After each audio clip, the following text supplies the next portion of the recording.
Hello friends, welcome to StudyIQ. Cauvery Dispute.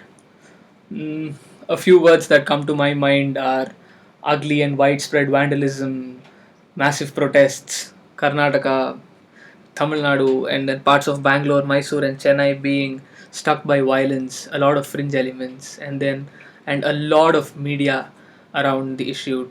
A few are trying to polarize people, a few are trying to present an objective picture about what the issue is, and etc. So we are trying to bring to you a clear picture and a concise picture about what the dispute is. So let's start. First, the river. The Cauvery River is called Ganga of the South as well. The source is Kodagu or Coorg in Western Ghats. Talakaveri is the point where the river originates. And then its left bank tributaries are Hemavati, Shimsha, Arkavati, and the right bank tributaries are Kabini, Bhavani, Noyal, and Amravati. So, Kabini is in Kerala. The river goes around four states. Uh, Karnataka, it originates in Karnataka, goes to Tamil Nadu, northern Kerala, and Pondicherry. And the mouth of the river, where the river joins the sea, is in Pumbuhar, Tamil Nadu. So, to give you a rough idea about the area, the river almost spreads across Karnataka for around 300 kilometers, and 500 kilometers of its course approximately is in Tamil Nadu. Next, this is the map of how the Cauvery River originates and then moves off to the Bay of Bengal. So here you see Krishnaraj Sagar. This is the only dam or built in the year 1934 by Karnataka. And then there are different reservoirs. There is Metur Reservoir, and then there are different check dams through the course of the river, especially in Tamil Nadu, thanks to the Chola Kingdom. So moving, and then there are two mouths of this river in Tamil Nadu.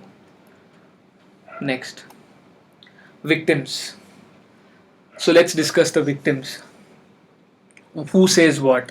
Basically in Tamil Nadu, the farmers are victimized because of the dispute, and then in Karnataka, it's both the farmers and the people. So to begin with, Tamil Nadu says that its farmers are in desperate need of water for samba, basically the second seasonal crop of the year.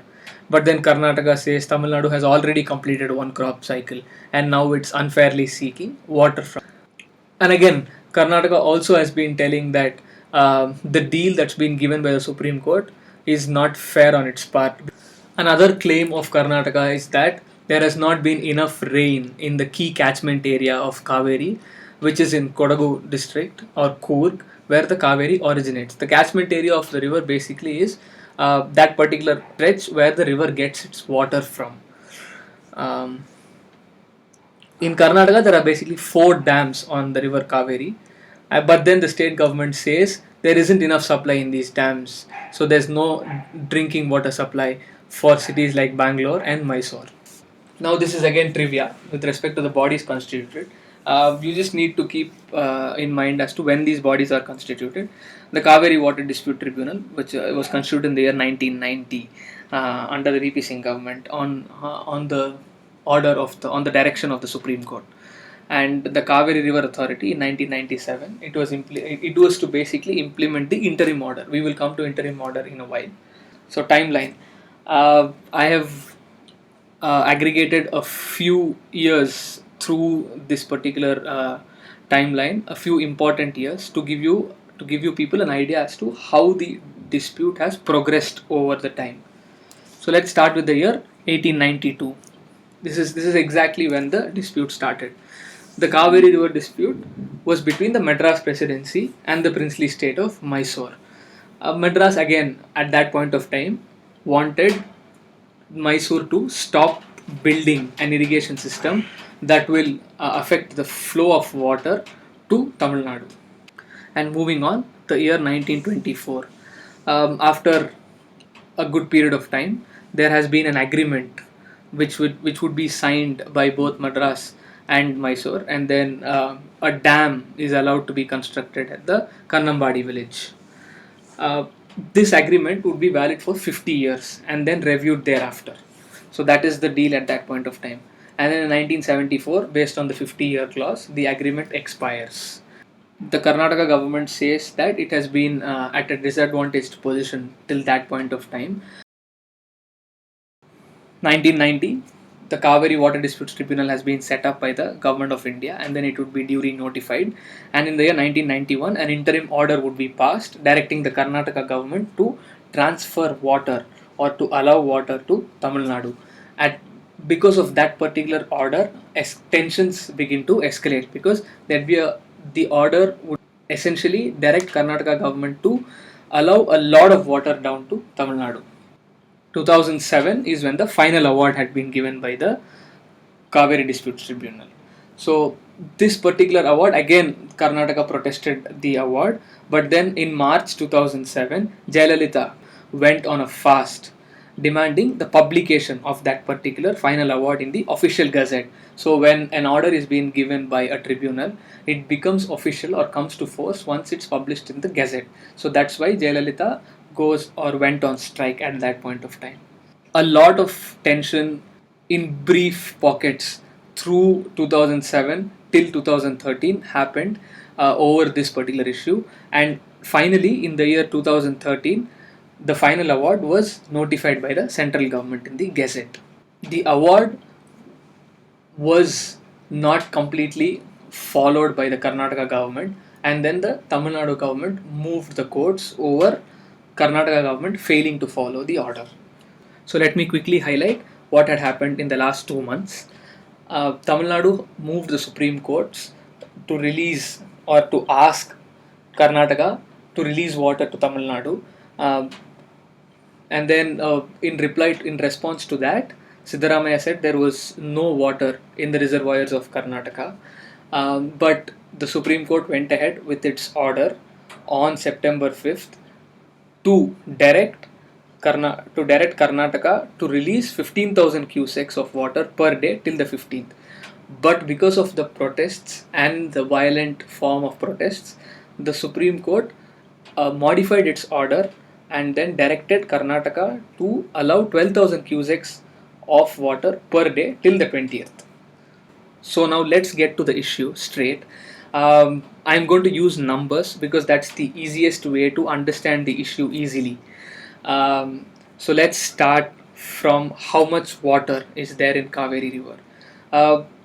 The total amount of water that Cauvery has is 740 TMCs. I've given what a TMC feet means and what a cubic means here. So out of the 740, Karnataka adds 462 TMC and Tamil Nadu adds 227 TMC, Kerala adds 51 TMC. So this is what each state has to contribute through their catchment areas to what we call the river Cauvery.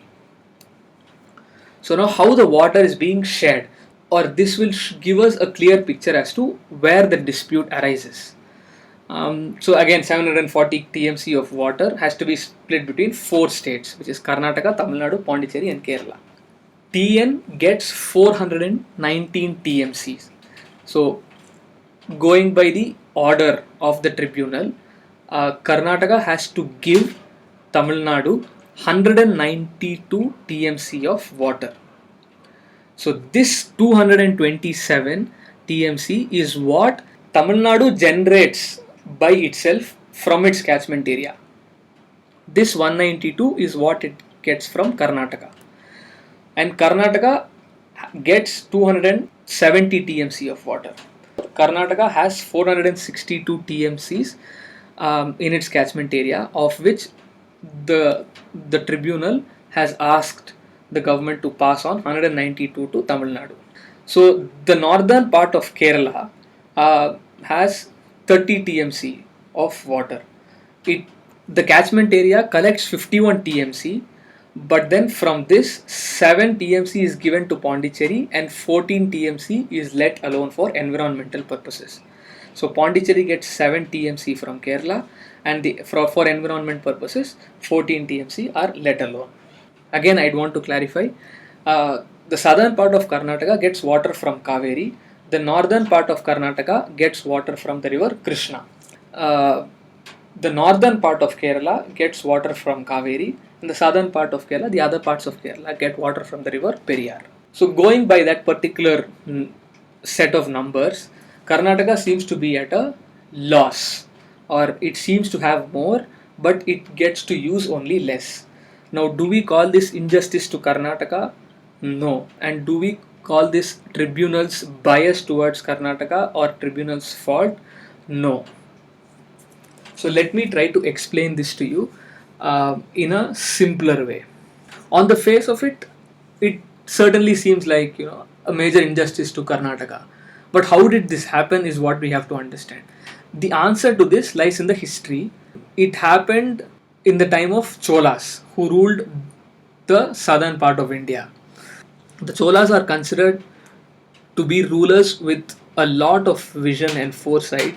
As early as 10th century, they had built so many reservoirs and check dams through the course of the river Kaveri so that there would be irrigation facilities for the fields around it. So only because of these reservoirs and check dams, the catchment area in Tamil Nadu that we've seen here generates 227 TMC of water. Otherwise, we just get 192 from Karnataka. This 227 is being generated in Tamil Nadu because of the vast catchment area in the form of reservoirs. Again, this has not been the case in Karnataka. To be very precise, the rulers of Mysore built their first major reservoir, which is the Krishnaraja Sagar reservoir, only in the year 1934. Because of this particular system or this particular setting, Karnataka has been or seems to be at a disadvantaged position. So to give more clarity about how the issue needs to be understood, let me discuss these three phrases: distress years, monthly allocations, and again rising above petty politics. Going by the statistics, Tamil Nadu initially was using almost 80% of Kaveri, and the share that Karnataka used to get was only 16%. But because of the award, Tamil Nadu now is using only 57% of the Kaveri, and Karnataka gets to use almost 37%, which is a vast or a big increase. But because of lesser infrastructure in terms of reservoirs or check dams in the course of the river in Karnataka, the catchment area is relatively lesser than in Tamil Nadu. So they are at a disadvantaged position there. Because of lesser infrastructure or less number of check dams or reservoirs in Karnataka, the Karnataka government generally releases more amount of water than what it is expected to. It generally releases more than 192 TMC, which the tribunal had asked it to avoid flooding within Karnataka. But the issue comes only when there is a drought sort of a situation or distress years. So during distress years, the tribunal and the court have suggested a pro rata basis, which means reduction in allowing water based on what the severity of issue is. Now let's move to monthly allocations. The tribunal in its order had directed the Karnataka government to allow water on a monthly basis, and the amount of water to be let out has also been specified based on the numbers given by the Karnataka government. All this goes well when there is no damage or there is no reduction in the monsoons. But when there is a weaker monsoon, the issue starts because the amount of water in the catchment area of Karnataka is relatively lesser, and hence letting away water to Tamil Nadu will cause serious trouble to the people of Karnataka, be it the farmers or the general public. The 4 months where there is a lot of water let to Tamil Nadu by Karnataka government are between June and September, which is when the monsoons come. Lastly, rising above petty politics. Like I've mentioned before, Tamil Nadu usually gets more water than it has been prescribed by the tribunal annually. But then sadly, the politicians on both sides don't want to let go of an opportunity to make a hue and cry whenever they get an opportunity to. So the issue here is about political mileage more than the technical aspect. Because a lot of people are not aware of this technical aspect, politicians or petty politics come to place. What we need to understand is that there is a historical disadvantage on the part of Karnataka in terms of availability of infrastructure.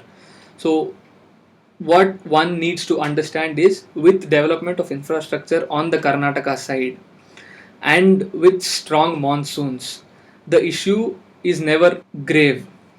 So if Karnataka should be worried about something, it should be about how to develop infrastructure on the course of Kaveri so that the catchment area can be increased and then more water can be harvested. Merely claiming ownership over the river Kaveri will not help the situation. If not anything, it would only add to a lot of already existing trouble. Thank you very much. I hope the video has given you clarity about the Cauvery dispute. Please like and share our video. And if there are any doubts, please mention them in the comments section.